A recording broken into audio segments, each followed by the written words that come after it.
Hi friends, ఈ రోజు మన యొక్క అప్డేట్స్ కి స్వాగతం సుస్వాగతం. ఇప్పటిదాకా మన యొక్క ఛానల్ ఎవరైతే సబ్స్క్రైబ్ చేసుకోలేదో ప్రతి ఒక్కరు కూడా సబ్స్క్రైబ్ చేసుకోండి. అదే విధంగా మీ యొక్క స్నేహితులు కూడా ఫార్వర్డ్ చేయండి. అయితే ముఖ్యంగా గుర్తుపెట్టుకోండి, మన యొక్క ఛానల్ ఎవరైతే ఫాలో అవుతున్నారో ప్రతి ఒక్కరికి కూడా మీకు ఏమన్నా పర్టికులర్ గా కంటెంట్ మీద కావాలనుకుంటే అది నాకు వీడియో కింద కామెంట్ చేయండి. డెఫినెట్ గా ఆ కంటెంట్ మీద క్లాస్ చేసి అప్లోడ్ చేయడం జరుగుతుంది.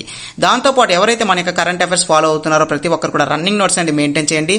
విత్ ఎక్స్ప్లెనేషన్ అనేది MCQ formation with explanation Telugu మరి ఇంగ్లీష్ లో ఇవ్వడం జరుగుతుంది. ఇంకా ఈ రోజు మన యొక్క క్లాస్ అనేది చూసినట్టయితే మొదటి ప్రశ్న, యాక్టన్ విలేజ్ ఆఫ్ ఇచ్ state was announced as Indians first digital nomad village. భారతదేశపు మొట్టమొదట డిజిటల్ సంచార గ్రామంగా ఏ రాష్ట్రంలోని యాక్టన్ గ్రామం ప్రకటించబడింది? సరైన సమాధానం ఆప్షన్ ఏ, సిక్కిం. ఎక్స్ప్లెనేషన్ చెప్పే ముందు ప్రతి ఒక్కరు గుర్తుపెట్టుకోండి, రన్నింగ్ నోట్స్ అనేది మెయింటైన్ చేస్తే చాలా యూస్ఫుల్ గా ఉంటుంది. అదే విధంగా మేము చెప్పేటప్పుడు ఒకసారి క్లాస్ శ్రద్ధగా వినండి, ఎందుకంటే అక్కడక్కడ చిన్న డేటా మిస్టేక్స్ కూడా ఉంటాయి. తెలుగులోని ఇంగ్లీష్లో అయితే ప్రాపర్గా రైట్గా ఉంటుంది, తెలుగులోని అక్కడక్కడ చిన్న మిస్టేక్స్ ఉంటాయి. నో ప్రాబ్లం, నేను ఎక్స్ప్లెయిన్ చేస్తాను కానీ ప్రాబ్లం లేదు. ఇంకా ఎక్స్ప్లెనేషన్ చూసినట్టయితే మొదటి పాయింట్లో ఏం చెప్తున్నారంటే, సిక్కింలోని పకియాంగ్ జిల్లాలోని యాక్టాన్ గ్రామం 2025 జూలై 15న భారతదేశపు మొట్టమొదట డిజిటల్ నోమాడ్ గ్రామంగా ప్రారంభించబడింది. అయితే ఈ యొక్క నోమాడ్ గ్రామం దానికి అర్థం ఏంటంటే, టెక్నాలజీ అనేది ఈ యొక్క హిమాలయ ప్రాంతంలో ఉన్న మారుమూల గ్రామాలకి టెక్నాలజీ అందించాలనే ఉద్దేశంతో సిక్కిం గవర్నమెంట్ నోమాడ్ సిక్కిం అని చెప్పి ఒక స్కీమ్ని స్టార్ట్ చేసింది. ఈ స్కీమ్ యొక్క లక్ష్యం ఏంటంటే, ఈ మారుమూల గ్రామంలోని డిజిటల్ అవసరాలు తీర్చడానికి వారికి అవగాహన కల్పించాలనే ఉద్దేశంతో దాన్ని ప్రారంభించడం జరిగింది. దానివల్ల వారి యొక్క వ్యాపారం కానీ వారి యొక్క ఉపాధికి ఎంతగానో ఉపయోగపడుతుందని ఆ యొక్క గవర్నమెంట్ పేర్కొంది. ప్రశ్న, మధ్యప్రదేశ్ హైకోర్టు ప్రధాన న్యాయమూర్తిగా ఎవరు నియమితులయ్యారు? సరైన సమాధానం option B, justice Sanjiv Sachdev.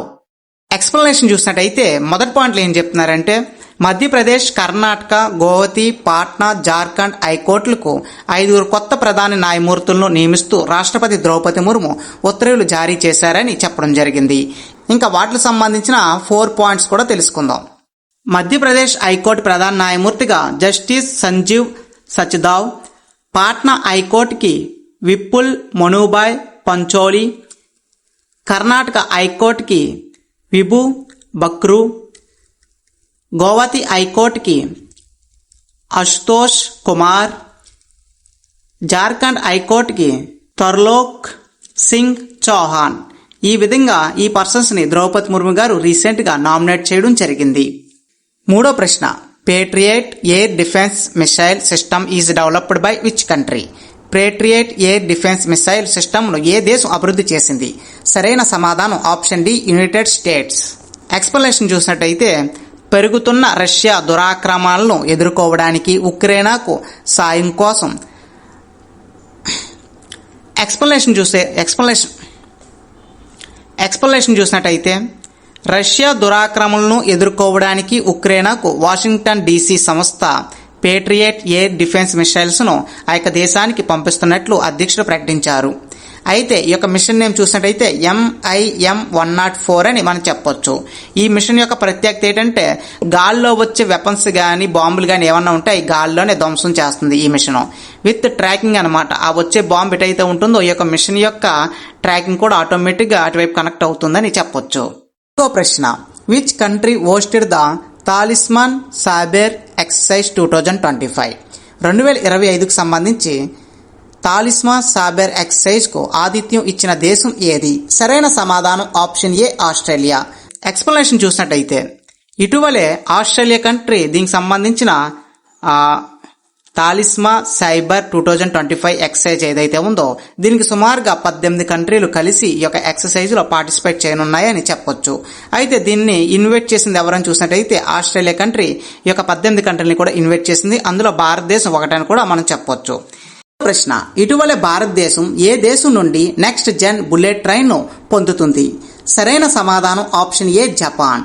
Japan country మరో బుల్లెట్ ట్రైన్ ని మ్యానుఫ్యాక్చరింగ్ చేసింది. అయితే అది భారత్ కి త్వరలో రానుందని కూడా చెప్పడం జరిగింది.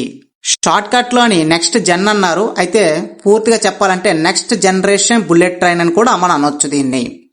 ఎక్స్ప్లెనేషన్లో చూసినట్టయితే త్వరలో రానున్న ఈ యొక్క నెక్స్ట్ జనరేషన్ బుల్లెట్ ట్రైన్ ఏదైతే ఉందో దాని యొక్క అసలు పేరు చూసినట్టయితే E10 షింకెన్షైన్ ట్రైన్ అని చెప్పి పిలుస్తారు.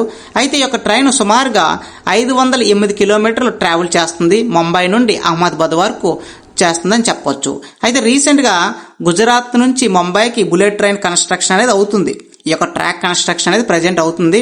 త్వరలో అది పూర్తయిన తర్వాత ఈ యొక్క ట్రైన్ అనేది ఇండియాకి రానుంది. మరో ప్రశ్న, కర్ణాటక బ్యాంక్ తాత్కాలిక ఎండి మరియు సిఇఓగా ఇటీవల ఎవరు నియమితులయ్యారు? సరైన సమాధానం ఆప్షన్ సి, రాఘవేందర్ శ్రీనివాస్ భాట్.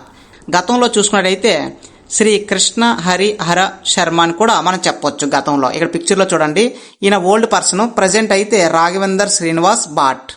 ఏడో ప్రశ్న, life insurance corporation of India కొత్త ఎండి సిఇఓగా ఎవరు నియమితులయ్యారు?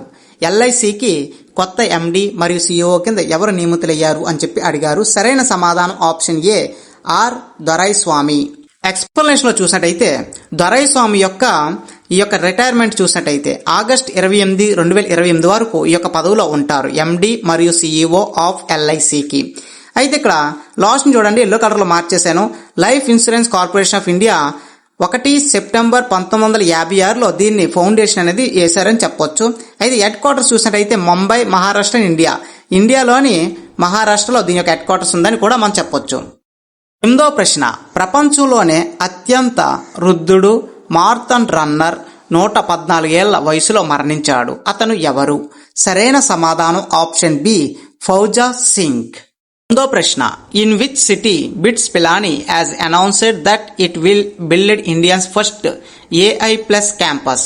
భారతదేశపు మొట్టమొదట AI+ క్యాంపస్ను నిర్మిస్తామని ఏ రాష్ట్రంలో బిట్స్ పిలానీ ప్రకటించింది? సరైన సమాధానం ఆప్షన్ ఏ, అమరావతి, ఆంధ్రప్రదేశ్. ఎక్స్ప్లెనేషన్లో చూసినట్టయితే మొదటి పాయింట్లో ఏం చెప్తున్నారంటే the Indian first AI+ campus అనేది మన ఆంధ్రప్రదేశ్లోని అమరావతిలోని స్టార్ట్ చేస్తున్నారంట. అయితే దీనికి సంబంధించి అడ్మిషన్స్ అనేవి 2027 నుంచి స్టార్ట్ అయ్యే ఛాన్స్ ఉందని చెప్పి వారు చెప్పడం జరిగింది. అదే విధంగా చూసినట్టయితే దీనికి పెట్టుబడి సుమారుగా 1000 కోట్ల పెట్టుబడితోటి భారతదేశంలో సాంకేతిక ఆధారిత విద్యకు ఈ యొక్క ప్రాజెక్ట్ అతిపెద్ద ముందడిగని కూడా మనం చెప్పొచ్చు.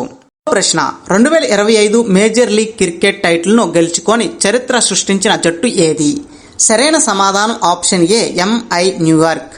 MI న్యూయార్క్ టీము రీసెంట్గా ఈ యొక్క 2025 మేజర్ లీగ్ క్రికెట్ టైటిల్ను గెలుచుకొని చరిత్ర సృష్టించిందని చెప్పొచ్చు. ఎక్స్ప్లెనేషన్లో చూసినట్టయితే 2025 major league cricket title by defending Washington freedom. ఈ యొక్క ఫైనల్ మ్యాచ్ అనేది వాషింగ్టన్ ఫ్రీడమ్కి MI న్యూయార్క్కి వీళ్ళిద్దరి మధ్య జరిగింది. ఎప్పుడు జరిగింది? జూలై 14న జరిగింది. అది కూడా ఎక్కడ జరిగిందంటే డల్లాస్లోని గ్రాండ్ ప్రేరియర్ స్టేడియంలోని ఈ యొక్క మ్యాచ్ అనేది జరిగిందని చెప్పొచ్చు. అయితే ఇందులో విజేతగా MI న్యూయార్క్ అనేది నిలిచింది. రన్ రఫ్గా వాషింగ్టన్ ఫ్రీడమ్ టీం నిలిచిందని చెప్పొచ్చు. ప్రశ్న, వరల్డ్ యూత్ స్కిల్ డే 2025 ఏ తేదీన జరుపుకుంటారు? సరైన సమాధానం ఆప్షన్ ఏ, 15th జులై. ప్రతి ఏడాది కూడా జూలై 15న వరల్డ్ యూత్ స్కిల్ డే అనేది సెలబ్రేషన్ చేసుకుంటాం. అయితే ఎక్స్ప్లెనేషన్ చూసినట్టయితే 2014లోని ఐక్యరాజ్య సమితి ఈ యొక్క వరల్డ్ యూత్ ఫెస్టివల్ని గుర్తించడం జరిగింది. అయితే ఇది 10వసారి జరుపుకోవడం అన్న విషయం కూడా మనం తెలుసుకోవాలి. 2025 సంవత్సరం ఇది 10వసారి వార్షిక దినోత్సవం కూడా మనం చెప్పుకోవచ్చు. ఇంకా ఈ ఏడాది థీమ్ అనేది చూసినట్టయితే youth empowerment truth artificial intelligent and digital skill. Youth యొక్క ఎంపవర్మెంట్ అంటే ఒప్పది అనేది ఆర్టిఫిషియల్ ఇంటెలిజెంట్ మరియు డిజిటల్ స్కిల్ పై ఆధారపడి ఉందని చెప్పడం జరిగింది. 12వ ప్రశ్న, in 2024-25 which state become Indians leading produce of processed potatoes. 2024-25 సంవత్సరంలోని బంగాళదుంపల ఉత్పత్తిలో భారతదేశంలో అగ్రగామి రాష్ట్రంగా ఏ రాష్ట్రం మారింది?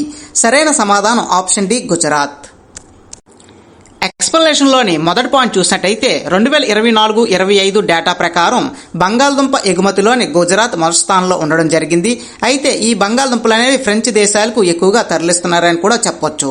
అయితే ఈ యొక్క బంగాళదుంపతో ఎక్కువగా ఫుడ్ ఐటమ్స్ అనేవి ఫ్రెంచ్లోని ఫ్రెంచ్ ఫ్రై అండ్ వ్యాపర్స్లు ఎక్కువగా తయారు చేశారని కూడా సర్వేలో తేలడం జరిగింది. ఇంకా సెకండ్ పాయింట్ చూసినట్టయితే ఈ యొక్క బంగాళదుంపలు ఎక్స్పోర్ట్ కారణంగా భారతదేశంలోని ఎగుమతి పెంచే అవకాశాలు అనేవి చాలా ఎక్కువగా ఉన్నాయి. రైతులకు మరియు ఆహార సంస్థలకు ఇదొక పెద్ద ప్రయాణం అని కూడా చెప్పొచ్చు. అదే అదేవిధంగా నోట్ అనేది చూసినట్టయితే ఈ ఏడాది బంగాళదుంప ఉత్పత్తిలో గుజరాత్లోని బనస్కాంత డిస్టిక్ టాప్ లిస్టులో ఉండడం జరిగింది. గత 3 సంవత్సరాల నుంచి ఈ యొక్క బనస్కాంత డిస్టిక్కే టాప్లో ఉండడం జరిగింది. ఈ ఏడాది అంటే 2024 నుంచి 25లోని 61,000 హెక్టార్లు బంగాళదుంప పండించడం జరిగింది. సుమారుగా 18.70 లక్షల టన్నులు బంగాళదుంపను ఉత్పత్తి చేశాయని కూడా సర్వేలో తేలడం జరిగింది. 3వ ప్రశ్న, ఇటీవల స్పెయిన్లో మ్యాండ్రిన్లో జరిగిన ఆర్చరీ వరల్డ్ కప్ 2025 స్టేజ్ 4కి భారతదేశం ఎన్ని పతకాలు సాధించింది? స్టేజ్ 4లో భారతీయులు ఎన్ని పతకాలు సాధించారు? సరైన సమాధానం ఆప్షన్ ఏ 3. ఎక్స్ప్లనేషన్లోని మొదటగా చూసినట్టయితే జులైలోని స్పెయిన్లో మ్యాండ్రిన్లో జరిగిన ఆర్చరీ వరల్డ్ కప్ 2025 స్టేజ్ 4లో భారత్ ఆర్చరీ 1 రజతం 2 కాషాయంతో కలిపి మొత్తం 3 పతకాలు సాధించడం జరిగింది. ఇంకా సెకండ్ పాయింట్లో చూసినట్టయితే ఈ యొక్క మ్యాచ్, ఈ యొక్క 4th స్టేజ్ మ్యాచ్ ఏదైతే ఉందో ఈ యొక్క మ్యాచ్లోని జ్యోతి సురేఖ వ్యానం కూడా పార్టిసిపేట్ చేశారని కూడా చెప్పొచ్చు. అదే విధంగా ఇక్కడ మీరు చూసినట్టయితే మొదటి పాయింట్ చూడండి, ఇక్కడ 2025 ఆర్చరీ వరల్డ్ కప్ 4 దశలుగా జరిగింది. ఈ ఏడాది అక్టోబర్లో చైనాలోని నాన్జింగ్లో ఫైనల్ జరగాల్సి ఉందని చెప్పొచ్చు.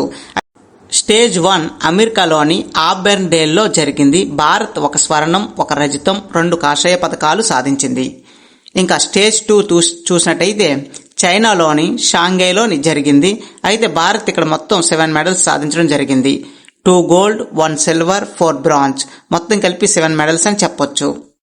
టర్కీలోని అంటాలియాలో జరిగిన మ్యాచ్లో భారత్ 1 పథకం కూడా గెలుచుకోలేదు. స్టేజ్ 4 చూసినట్టయితే స్పెయిన్లో మ్యాండ్రిన్లో జరిగిన మ్యాచ్లో భారత్ 2 సిల్వరు 1 బ్రాంజు మొత్తం 3 మెడల్స్ సాధించడం జరిగింది. మొత్తం యొక్క 4 స్టేజెస్ కలిపి 14 మెడల్స్ అనేది సాధించడం జరిగింది. ఇంకా ఫైనల్ మ్యాచ్ అనేది మళ్ళీ చైనాలో జరగాల్సి ఉంది, అక్టోబర్లో జరుగుతుందని కూడా వారు చెప్పారు. అదే విధంగా మన యొక్క అప్డేట్స్ కానీ మీకు నచ్చినట్టయితే మీ యొక్క స్నేహితులకు ఫార్వర్డ్ చేయండి. ఇప్పుడు దాకా మన యొక్క ఛానల్ ఎవరైతే సబ్స్క్రైబ్ చేసుకోవాలో ప్రతి ఒక్కరు కూడా సబ్స్క్రైబ్ చేసుకోండి. అయితే గుర్తుపెట్టుకోండి, మీకు ఏదైనా పర్టికులర్ టాపిక్ మీద క్లాసెస్ కావాలనుకుంటే నాకు కామెంట్ చేయండి. డెఫినెట్గా వాటి మీద ఒక వీడియో చేసి అప్లోడ్ చేయడం జరుగుతుంది. Thank you for watching this video. Please subscribe to tech today channel.